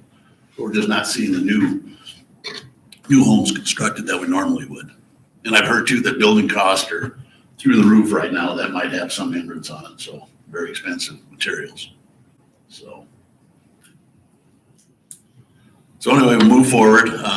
Getting the rental housing inspection program is going to be a big job to get that established, and the new person we're going to have a lot of reliance on to help get that up and running. So, but looking forward to getting that moving forward. So. And I would just make one quick comment on the building. I know we're working. I know there's a couple builders in town and some other stakeholders that want to have a meeting here in a few weeks, and so we're working to get that aligned and have that, and really just start a dialogue of, what can we do? What's kind of the situation they're looking at, and is there things that we can do to help kind of spur that new residential construction? Because we are seeing a lot of remodels in the residential area. I know we're going to work on a report and get that together, but it is an area. I mean, we're definitely seeing a downtrend, which is unusual for Carroll historically. In my neighborhood, I watched a lot of new homes pop up pretty quick.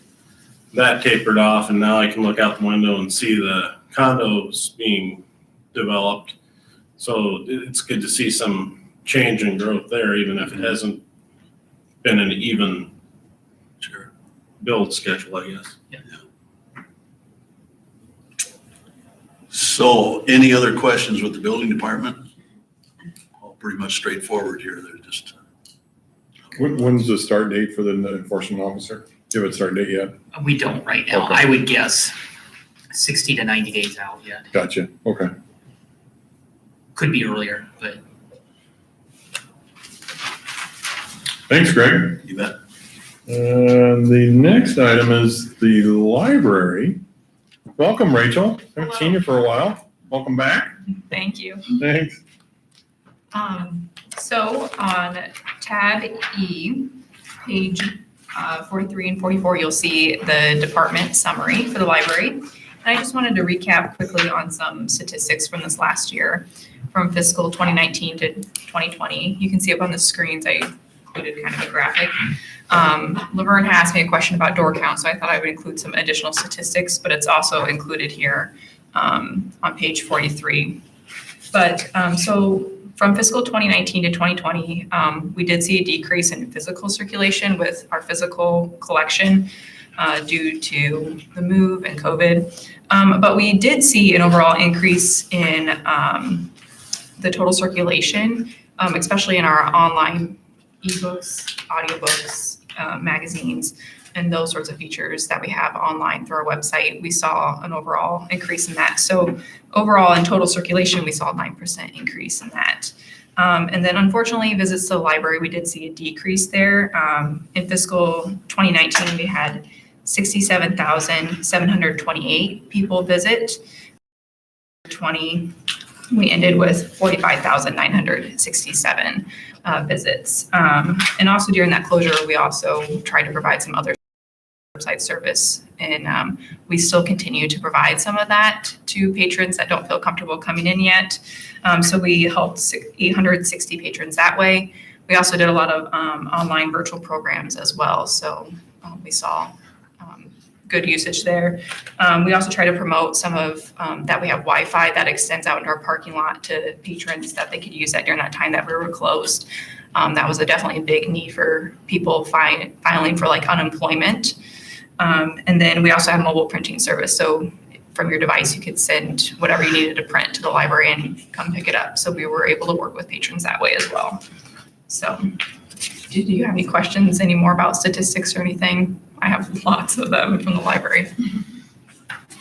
Did you, about that 3D printer, have you been using that much? Yeah, so we actually use a 3D printer to help print the band part to make face shields. It takes about an hour and a half to print one of the headband pieces. So we printed about, I think, roughly 80 headbands that then were given to Carroll County Emergency Management System. And we were able to get refunded through, Laura can correct me, through COVID relief payment for the supplies that we used. Unfortunately, our makerspace room became our quarantine room with books, so we're still evaluating how long we want to continue to quarantine books. We quarantine books and other library materials for 3 days before we put them back in circulation, based on studies that they've done nationally, how long COVID lives on library materials, so which is really interesting. But we hope to get the 3D printer up and running, and that patrons could submit their whatever they want to print. We could get that going. So hopefully down the road, we'll get that there. How does that curbside service work? Do they text you or send you an email saying we're here, or call you, or what? Yeah, so usually what they'll do is some people will call us and tell us, I'm looking for these books, and then we'll schedule a time that they'll come pick them up, and we'll have them ready for them outside. Most of the time what they'll do is they'll go online and they can put their own books on hold. We'll pull them, and then once they're notified, then they'll contact us saying, I'm ready to pick up my books at this time, and then we arrange that with them. So, yeah, it's pretty slick. I did it. Yeah. That's how I got my books. Yeah, we have a nice texting feature, so. Yeah, that was very nice. Hey, Rachel, with the program shirts you guys do where you can get books from other libraries and such, I'm assuming you guys are still doing that? Yes, yep. So when they come in, do you have to quarantine those before they can go out to a patron or not? We have, usually most libraries, they'll already have had them quarantined. I know books that we've sent back to other libraries, we've told them that we've quarantined their books for so many days, but we usually do. Or we also clean them as well. So, yeah, and most of the time they've been sitting through the mail for a while. So, yeah, we go through that process as well. So. Somebody wants to use that 3D printer. Is there a charge for that? Yes, we plan to have a charge to recuperate the cost of the plastic that's utilized. So we're planning on 10 cents per gram. So depending on the size of the item, it would vary in cost. So obviously, the bigger it is, the more costly it would be. So, yeah, I've looked at other libraries and they usually charge about 10 cents per gram. So they have the same 3D printer that we have. What about your conference room? What action's going on there, if any? Yeah, we've had usage for our meeting room. Mike's used it. We've had a couple of different outside agencies come in and use it, and so forth. So the Board of Trustees is still evaluating how we want to handle private parties and things like that in regards to utilizing our conference room, whether there would be a charge for that or anything.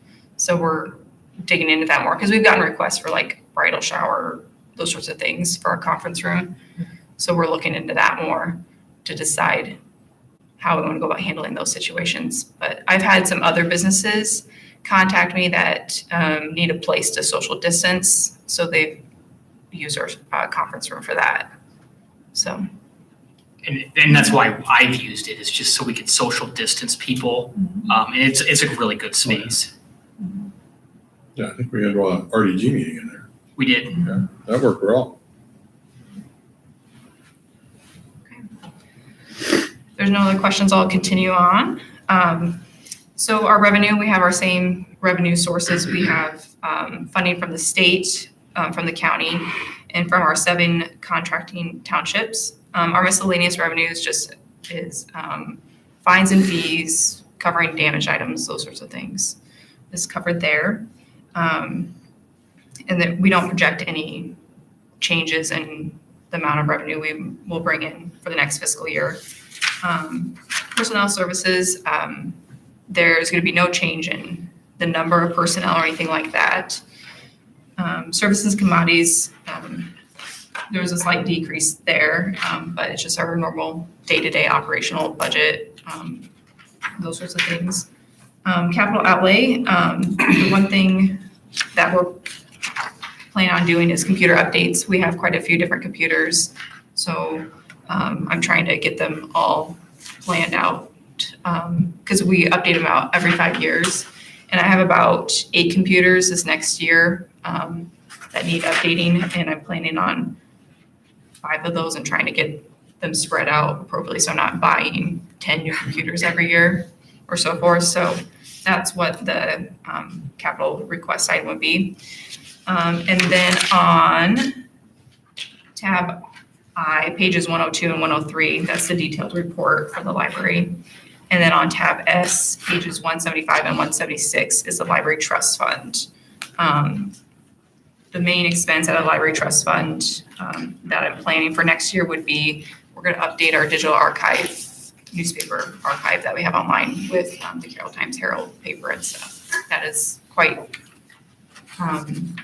utilized by many patrons when they're doing like genealogy research and so forth. So that's pretty popular. Is there any questions that I can answer or anything I missed? The computer updates, did you mean you're getting new computers or reprogramming? Replacing. Replacing, got it. Yes. Okay, Mhm. thanks. Yep. What page did you say the trustee stuff was on? Yep, 175 of tab S. That's the library's trust fund. And these computers that you replace, are they being replaced with towers or Yes, the towers. laptops? What? You have laptops? We do have some laptops that are outdated, but these are the public computers. So back in 2016, I don't know how many computers they bought, but they're about ready to hit their lifespan. So, and we've cut down on the number of public computers we've had because more people are bringing in their personal devices and so forth. So we actually used to have like about 10 public computers, and now we have 8. When they bring this in, are they able to use your printer? They need to print a document Yes, with yep, their yep. We have a mobile print service that they can send it to, and then we can release it through our print release station. So, yep.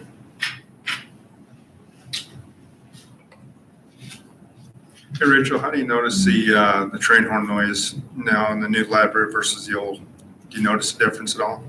My office is much closer to the trains now, so yes, it is louder for me. And I do notice a rattle of things, so, but Yeah. I would say it's probably about the same. It's interesting, just since we put in more windows and such, I just wonder if there was a big difference, if you notice. Yeah. I noticed it because I'm closer to it.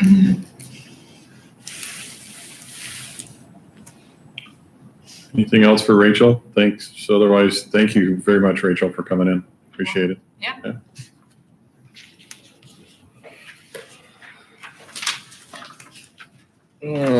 Should we do those outside agencies? We'll just get those going. Did you want to present that, Laura, when you get a chance? When you're ready?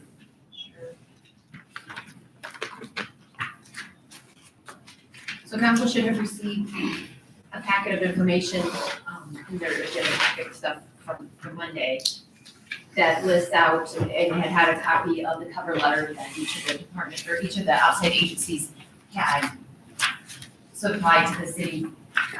This information is summarized under tab E, page 42.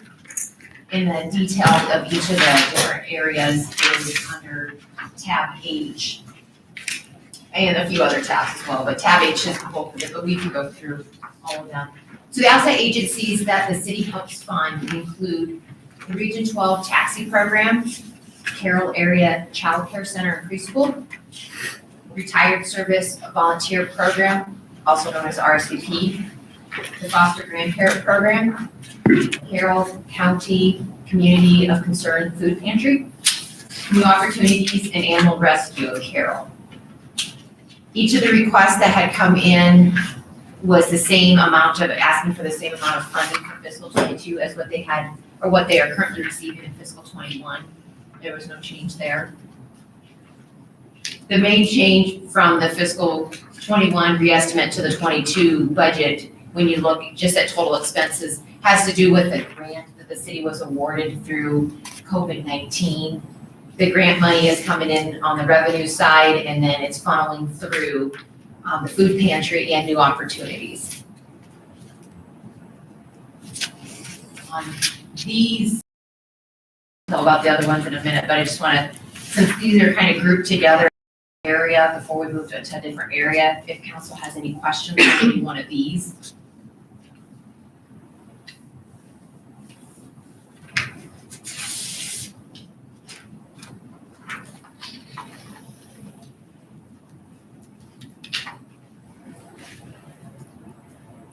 Big hike in the taxi service. So how the taxi part works in the budget is we sell the taxi tickets here. First off, we do give them a cash outlay for helping to fund that program.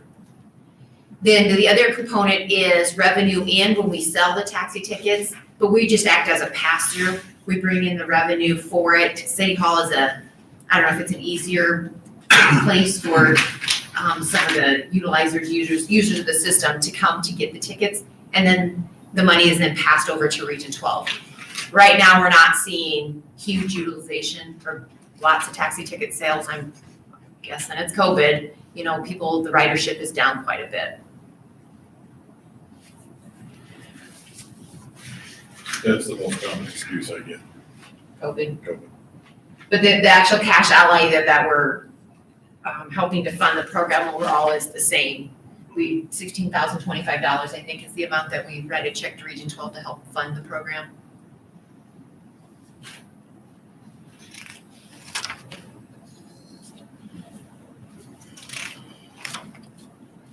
Any other questions on these?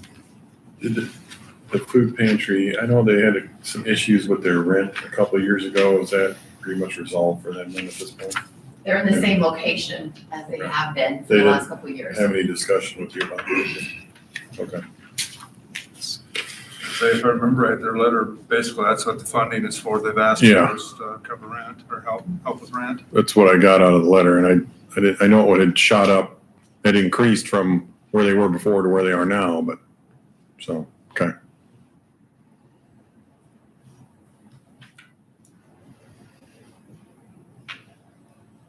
So other areas, I guess, that we have highlighted under this area, I don't have a cover sheet for the next one, is under tab G, page 92 for the airport.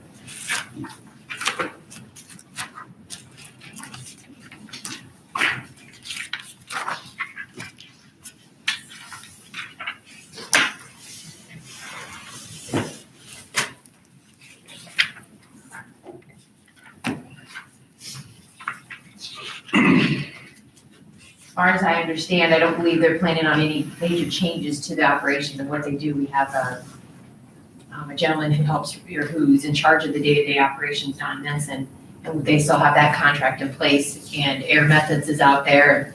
They rent land from the city for their operations. I guess I don't have a whole lot of information about their request. Where's the rent? There's a line called airport land rent, Oh, it's that one, okay. off that line, yep.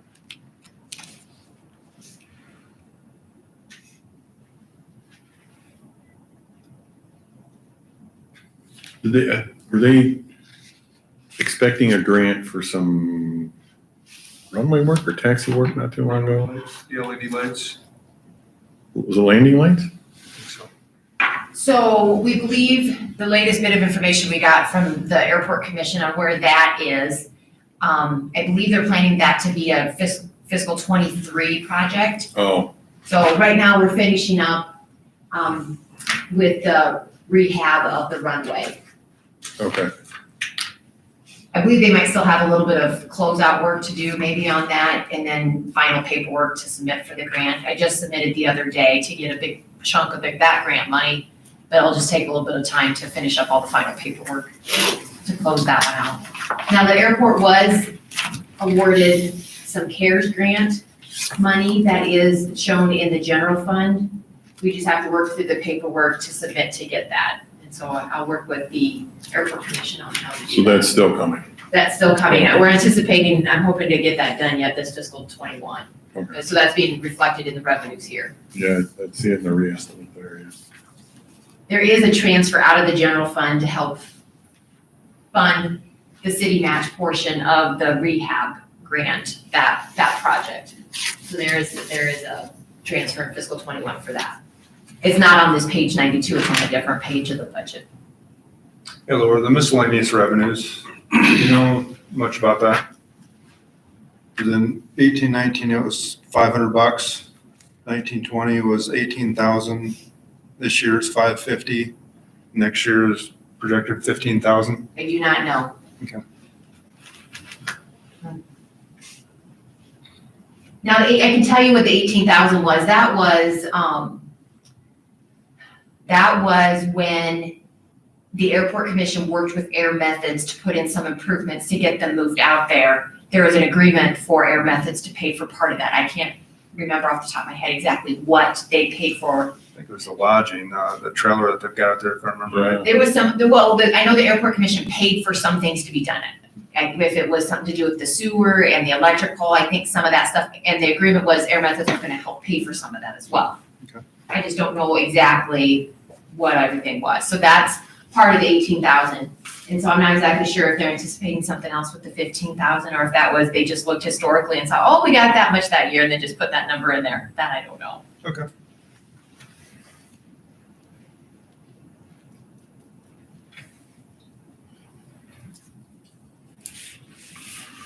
Okay. What else? We have the Historical Preservation Commission is under tab I, page 104. In years past, we've worked with them, or they have requested some funding to do some projects like postcards, brochures, calendars. My understanding this year, I did talk with Barbara Hackford before she's, I think her term expired on the to have it renewed. She was not sure if there was a project going forward or going to be coming forward at this time. And I believe they're scheduled to meet here in the very near future, probably talking about what's their going forward project. So at this point, I mean, if something comes up that if they wanted to do some type of a project, they can, come to council and ask. Or say, hey, this is what we're looking at. But at this point, I think that's what they've done in the past. That we've allocated the money, but then they'll come forward and ask and tell us what they're gonna do.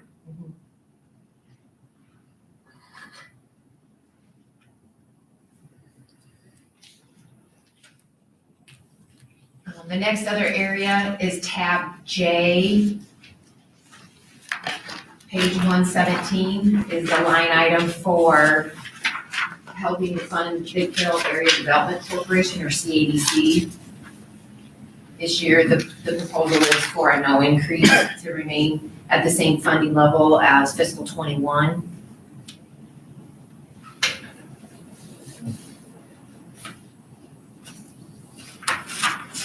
Also in the same area under tab J is, for a few years now, the city has been helping with the housing trust that Region 12 administers, and they have again asked for $2,000 for that program.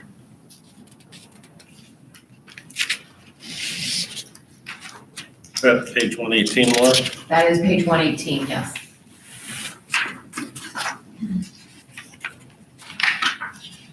Also on this page for the housing is just a little bit of money is allocated if we do need to work with Region 12 on a certain special project of, we've worked with them in the past for some type of housing when we did work to get the grant for this current housing rehab grant. Region 12 needed to do some upfront work for us to kind of do a drive-through or drive-by and evaluate some of the housing stock in the community. So there's a little bit of funding there for if something else comes up like that. It's the other 2,000? Yeah. This doesn't go towards any of that CBDG stuff. No, Okay, nope, that's a different that's a thing. different thing altogether. Yep. They usually come in and ask for that one, I think. Yes. Yeah. Yep, and we do have some funds that are allocated out of the fiscal '21 budget, a transfer out of the general fund into a capital projects for that, for the city match part of that. Okay. Under tab M, page 140, there's a line called chamber promotion. This is out of the hotel motel tax fund, so this is the monies that's been allocated to the chamber to help promote the tourism marketing for the community.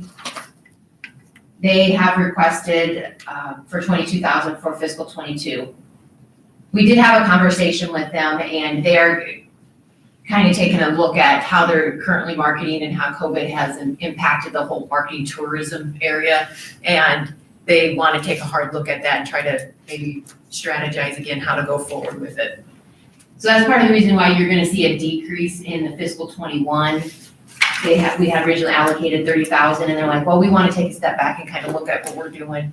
And so they said 15,000 for fiscal '21 is good, and then asking for 22,000 for fiscal '22.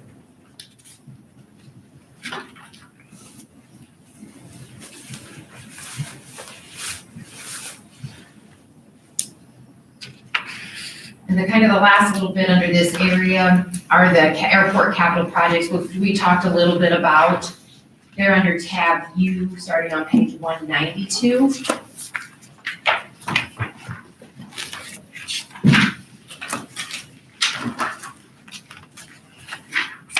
So how this is presented or prepared for fiscal '21 reestimates is to show the finishing up of the actual expenditures and then the grant revenue for the 321 runway maintenance project that they've been working on. As well as they did finish the entrance sign, and need to work with the DOT to get some grant money for that. So that's all in fiscal '21, and no project being expected for fiscal '22 that they plan to look at doing the LED light conversion in fiscal '23. And they are anticipating a grant, I believe, 90-10 on that, 80/20. 80-20. So that entrance sign shows us only $10,000 expense. You're looking at, the $10,000 is the revenue side of it. On page Okay. 193 is The the numbers expense side. Yeah, Work out. that was the grant money, I think, for that.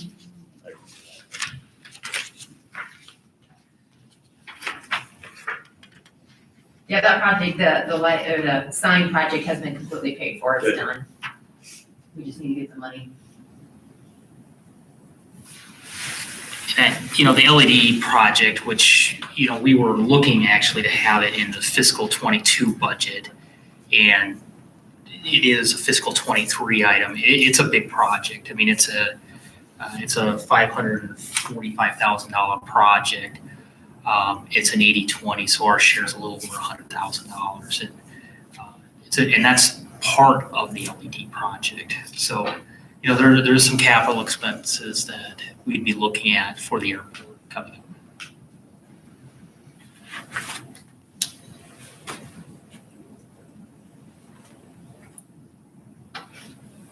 It is kind of odd that it's an 80/20, not a 90/10. Typically, we see a lot of 90/10 out of the grants for the airport, do we not? We do. I know there's various numbers they have, but the numbers we got from them work out that it's a 90/10. Or I at wonder least, if there's some other rebates that are kicking in or I don't know. anything, yeah. Some electrical rebates since they're Exactly. doing the LED lights, yeah. The one nice, and their airport engineer does a good job kind of identifying those things. The other point I would say is we would hope that operationally going to LED would have some cost savings just operationally out there.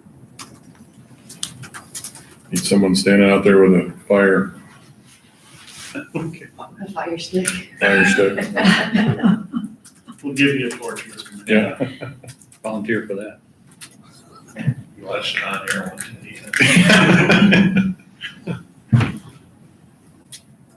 That's the areas that we call for our outside agencies. Are there any questions or thoughts that council would like to have more information from any of the agencies?